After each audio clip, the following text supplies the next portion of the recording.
એક નાનકડી ટચુકડી વાર્તા આપણે બહુ સરસ મજાની સાંભળતા. એક રાજા ચાલ્યો જાય છે રથમાં, અને સૈનિકો સિપાહીઓ બધા, અને જુએ છે કે મારી પ્રજાનો એક માણસ, એક વૃદ્ધ જેવું શરીર અને મજૂર માણસ આટલો મોટો વજન લઈ અને ચાલ્યો જાય છે કંઈક મજૂરી કામ માટે. રાજાને દયા આવી કે મારી પ્રજા નો માણસ આટલું વૃદ્ધ શરીર મજૂરી કામ માટે આવડી એને મહેનત કરવી પડે, શ્રમ કરવી પડે. તો રાજાએ રથમાં જતા જતા એને કીધું કે તારો જે વજન છે, અહીંયા જે પથ્થર ઉપાડીને લઈ જાસ મોટો, એ ત્યાં ને ત્યાં મૂકી દે.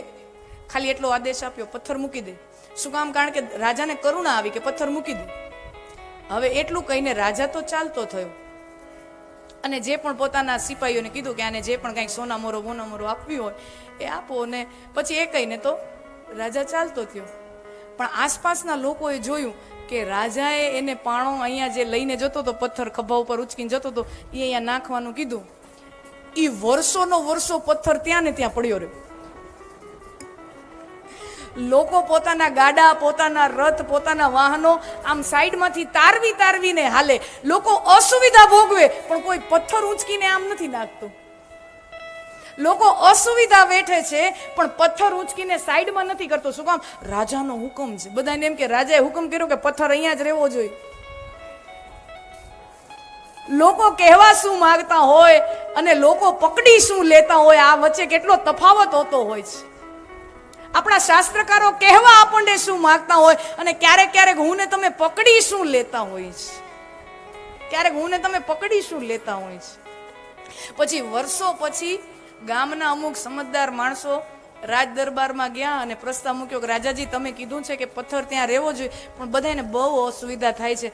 તમારી કૃપા હોય ને તમારો આદેશ હોય તો આ પથ્થર હટાવી લે ને.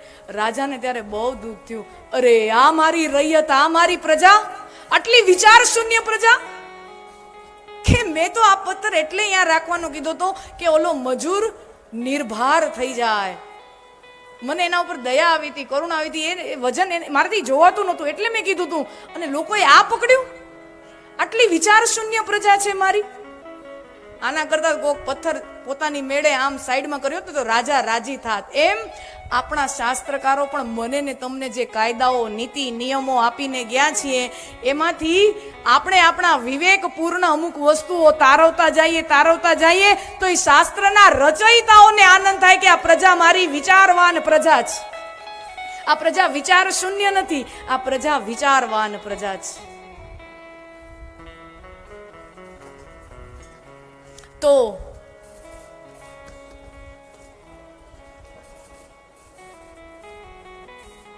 જે ઝળહળતી વિચક્ષણ પ્રતિભાઓ હોય એ નાનપણમાં દેખાઈ આવે, અને માત્ર 7 વર્ષની ઉંમરમાં ભગવાન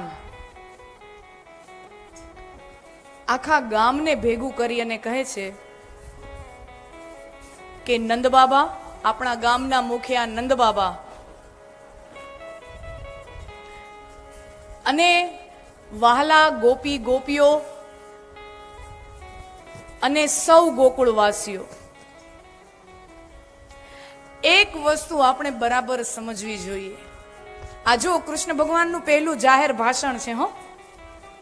ભાગવતના આધારે અને વિષ્ણુ પુરાણના આધારે કૃષ્ણ ભગવાનનું પહેલું જાહેર ભાષણ 7.5 વર્ષની ઉંમરમાં થયું. જાહેરમાં સ્પીચ આપવાની શરૂઆત ભગવાને 7 વર્ષની ઉંમરમાં કરી, અને પછી તો એ લગાતાર ઉપક્રમ ચાલુ જ રહે છે, નિરંતર. અને પછી 18 અક્ષોણી સેનાની વચ્ચે ગીતાનો ગાનાર શ્રી કૃષ્ણ આખા સમાજને પથદર્શન આપે છે. એ પણ એક જાહેર ભાષણ જ છે, પણ સમજ્યું કોઈ નહીં. બાકી એવું નહોતું કે ઓલા બધા ચોંટી ગયા હતા, ટીવીમાં બતાવે એમ નહોતું. ટીવીમાં સિરિયલમાં એવું બતાવે ને કે ભગવાન જ્યારે ગીતા જ્ઞાન આપતા હોય ત્યારે એક અર્જુન જ આમ હલતો હોય, જીવતો જાગતો હોય, બાકી બધા આમ ચોંટી જાય. ના, એ ચોંટેલા નહોતા, બધાને સંભળાતું હતું, બધાને પણ સમજાતું હતું એક જ જણાને. બીજા બધા ખાલી સાંભળતા હતા, સમજતો તો એક જ માણસ. એટલે એમ એવું દેખાડવામાં આવે છે કે બીજા નિષ્પ્રાણ થઈ ગયા છે, એક જ પ્રાણવંત અર્જુન છે. તો જાહેર ભાષણમાં ભગવાન શ્રી કૃષ્ણ કહે છે કે આપણે સૌએ આ વાત બરાબર સમજવી જોઈએ કે આપણે જન્મ્યા છીએ તો આપણે આપણા કર્મના કારણે જન્મ્યા છીએ, અને આપણે જ્યારે આ સંસારમાં નહીં હોય ત્યારે પણ આપણે આપણા કર્મમાં જ વિલીન થશું.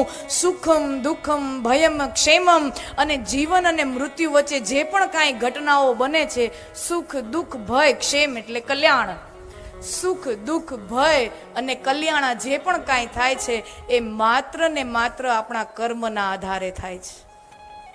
આપણા કર્મ જો યોગ્ય હોય તો દુનિયાની કોઈ તાકાત નથી કે મને ને તમને દુખી કરી શકે, અને આપણા કર્મ જો કોઈ અયોગ્ય હોય તો દુનિયાની કોઈની તાકાત નથી કે મારું ને તમારું કલ્યાણ કરી શકે. સુખ દુઃખ ભય અને ક્ષેમ, સુખ દુઃખ ભય કલ્યાણ, આ માત્ર ને માત્ર આપણા કર્મોનું ફળ છે. અને કોઈ એવું તમને એવી એમ તમને બાહેંધરી આપતું હોય, કોઈ તમને એમ કહેતું હોય કે તમે કર્મ ગમે એવા કરો, તમે કામ ગમે એવા કરો, અમે તમારો કલ્યાણ કરી દેશું, જા બેટા તેરા કલ્યાણ હો, એમ કરીને ધૂંબો મારતા હોય.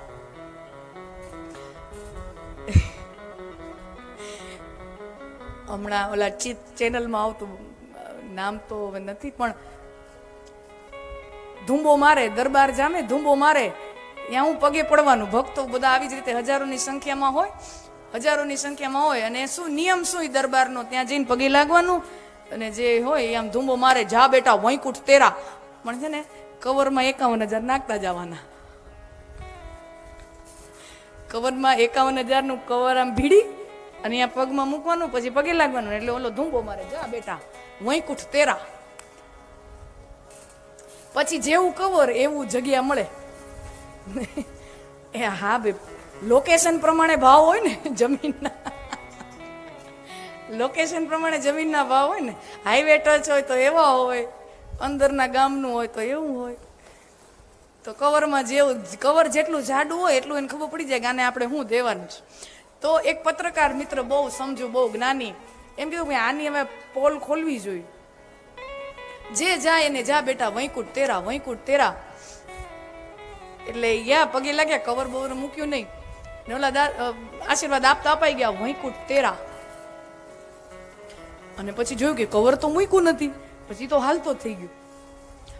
બેટા બેટા બેટા એ વત્સ, કવર તો રખતે જા, કવર તો રખતે જા. બાપજી કવર શું હોય?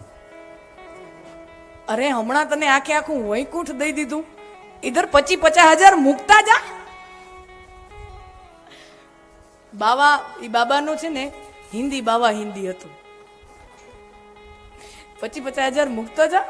તો 50,000 ની ક્યાં દ્યો છો? આખે આખું ગુજરાત રાજ્ય તમારા નામે કરી દો. 50,000 ની ક્યાં દ્યો? આખું ગુજરાત રાજ્ય તમારા નામે કરો. ગુજરાત રાજ્ય તેરે બાપુજી કા હે?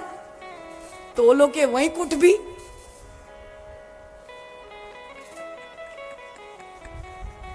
વૈકુંઠ તમારા બાપુજીનું છે, ત્યાં આમ રજીસ્ટ્રી આમ કરવા માંડ્યા છો તમે, સ્ટેમ્પ ડ્યુટી ને વગર તમે આમ બધું થપ્પા મારો છો. વૈકુંઠ તેરા, વૈકુંઠ તેરા, વૈકુંઠ તેરા. કર્મ જો ગમે એવા હોય અને છતાં પણ અહીંયા નમી જા, અહીંયા નાળિયેર ફોડી દે, અહીંયા શ્રીફળ વધેરી દે, તારું કલ્યાણ થાય, આવું જો આપણને કોઈ ચીંધતું હોય તો આપણને છેતરી રહ્યું છે. એવું સાક્ષાત હું નહીં, આપણો અખિલ બ્રહ્માંડનો અધિનાયક ભગવાન શ્રી કૃષ્ણ કહે છે.